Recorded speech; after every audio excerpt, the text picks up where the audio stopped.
Shalom, puji Tuhan Bapak Ibu Saudara yang dikasihi Tuhan. Renungan firman Tuhan hari ini adalah tentang perbuatan orang-orang percaya. Renungan ini merupakan kelanjutan dari renungan sebelumnya tentang jangan bermasalah dengan orang lain, dan kita akan melanjutkan dari 1 Korintus pasal yang ke-6 ayat yang ke-9 sampai ayat yang ke-11. Atau tidak tahukah kamu bahwa orang-orang yang tidak adil tidak akan mendapat bagian dalam kerajaan Allah? Janganlah sesat, orang cabul, penyembah berhala, orang berzina, banci, orang pemburit, pencuri, orang kikir, pemabuk, pemfitnah, penipu tidak akan mendapat bagian dalam kerajaan Allah. Dan beberapa orang di antara kamu demikianlah dahulu, tetapi kamu telah memberi dirimu disucikan, kamu telah dikuduskan, kamu telah dibenarkan dalam nama Tuhan Yesus Kristus dan dalam roh Allah kita. Nasihat ini dituliskan oleh Rasul Paulus untuk jemaat di Korintus, karena jemaat di Korintus banyak yang hidupnya tidak berbeda dengan orang-orang dunia yang tidak percaya, yaitu hidup di dalam perbuatan-perbuatan dosa. Dan nasihat ini penting juga buat kita agar kita tidak hidup sama seperti mereka. Ayat 9b tadi mengatakan jangan sesat, orang cabul, penyembah berhala, orang berzina, banci, orang pemburit tidak akan masuk dalam kerajaan Allah. Masalah-masalah dosa seksual seperti percabulan, perzinahan, banci, pemburit, yaitu hubungan sesama jenis, saya yakin Bapak Ibu memahaminya dan berharap kita harus sudah bebas dari dosa-dosa tersebut. Nah, sekarang kita akan belajar tentang berhala. Perlu diingat bahwa berhala bukan hanya patung, dewa-dewa, tetapi bisa harta, uang, ego, harga diri, penerimaan, pengakuan, kesombongan, dan lain-lain. Orang yang tersinggung ketika dihiraukan, ketika dihina, dilecehkan harga dirinya, maka yang menjadi berhala adalah harga dirinya. Orang yang cinta uang, berarti orang itu menjadikan uang sebagai berhala. Jadi kita harus betul-betul menjaga dan membersihkan hati kita dari berhala-berhala tersebut. Yesus harus jadi satu-satunya dalam hidup kita, the only one. Ya, jadi jangan ada berhala-berhala lain yang begitu banyak menggoda untuk ada di dalam hati kita. Kemudian ayat 10 tentang pencuri. Kalau terang-terangan mencuri, apalagi sampai masuk dalam tindakan pidana, sepertinya tidak ya buat kita. Tapi mungkin kita tidak jujur di dalam pekerjaan, tidak setia dengan harta orang lain, pinjam uang atau barang orang lain dan tidak dikembalikan. Dan ini adalah dosa yang tidak boleh dilakukan. Sama juga dengan menipu. Ketika kita tidak jujur, ketika tidak setia dengan harta orang lain. Kemudian tentang kikir atau pelit. Ini juga bukan karakter anak Tuhan. Anak Tuhan itu pasti murah hati, karena murah hati itu adalah buah dari Roh Kudus. Kikir ini sama dengan cinta uang dan sama dengan penyembah berhala atau penyembah uang. Sulit untuk bisa berbagi.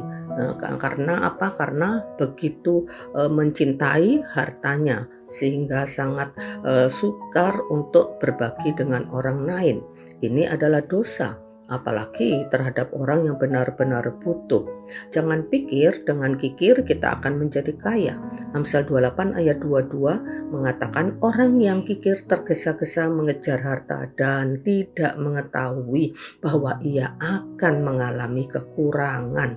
Jadi justru orang kikir itu akan mengalami kekurangan. Ini firman Tuhan yang mengatakan. Dan orang kikir itu akan menyiksa dirinya sendiri karena dia tidak pernah puas, sehingga dia tidak akan pernah merasakan kebahagiaan. Sebaliknya orang yang murah hati, firman Tuhan mengatakan bahwa orang yang murah hati itu berbuat baik kepada dirinya sendiri. Amsal 11 ayat 17. Dan akan makin kaya, atau tepatnya makin diberkati oleh Tuhan. Amsal 11 ayat 24 mengatakan ada orang yang menyebar harta tetapi bertambah kaya. Ada orang yang menghemat secara luar biasa atau sama dengan kikir, namun selalu berkekurangan. Nah, kemudian yang selanjutnya adalah tentang pemfitnah. Mungkin kita tidak melakukan fitnah yang terang-terangan dan jahat, tapi mungkin sering kita membicarakan atau istilahnya turasan-rasan tentang seseorang yang kita tidak tahu kebenarannya. Dengar dari orang lain lalu kita lanjutkan ke orang lain juga. Ini sama dengan fitnah. Di medsos banyak sekali fitnah, berita-berita hoak. Maka kita jangan ikut-ikut menyebarkan kalau kita tidak tahu kebenarannya, karena sama dengan memfitnah. Kemudian yang berikutnya adalah tentang penipu. Ya, mungkin juga kita bukan penipu sampai melakukan tindakan melanggar hukum, tapi mungkin kita sering bohong dikit-dikit, ya, bohong untuk kebaikan. Itu tetap adalah dosa. Sama dengan menipu, ya, itu semua perbuatan orang yang belum bertobat, belum lahir baru. Jadi karena itu dikatakan tidak mendapat bagian dalam kerajaan Allah. Tanpa disadari mungkin kita juga sering menipu Tuhan. Seperti tertulis dalam Maleakhi 3 ayat 8. Bolehkah manusia menipu Allah? Namun kamu menipu aku. Tetapi kamu berkata dengan apa? Dengan cara bagaimanakah kami menipu engkau? Mengenai persembahan persepuluhan dan persembahan khusus.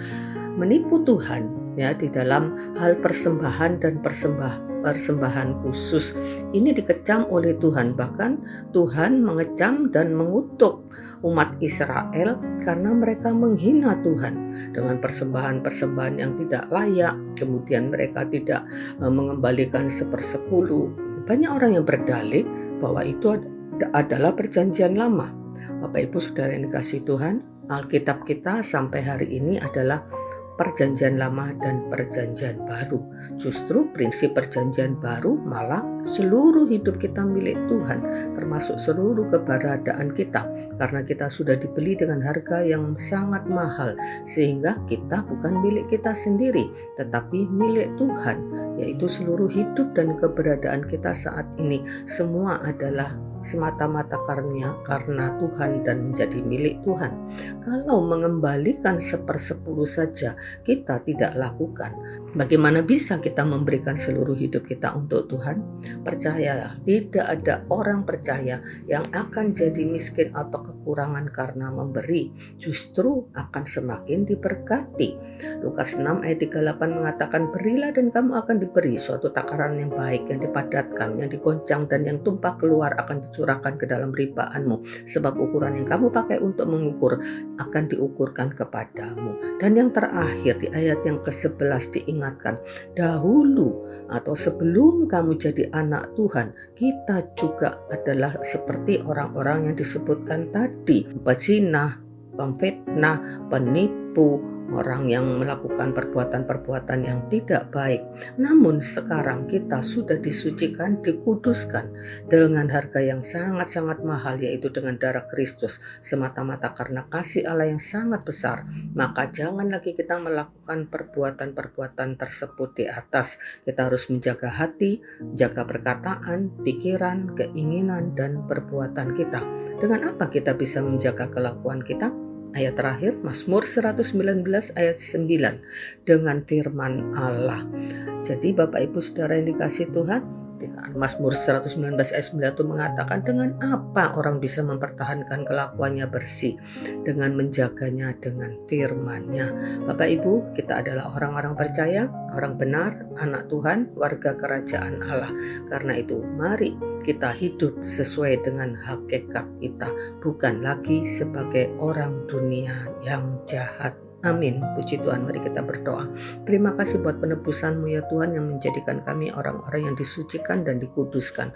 Tolong kami ya Tuhan untuk hidup sesuai dengan hakikat kami sebagai warga kerajaan Allah, sebagai anak-anak-Mu, dan tidak lagi melakukan perbuatan-perbuatan yang jahat. Bantu kami ya Roh Kudus, pimpin setiap langkah hidup kami. Kami percaya kasih setia-Mu terus nyata dalam kehidupan kami. Mengucap syukur dalam nama Yesus kami berdoa. Amin. Puji Tuhan, Tuhan memberkati.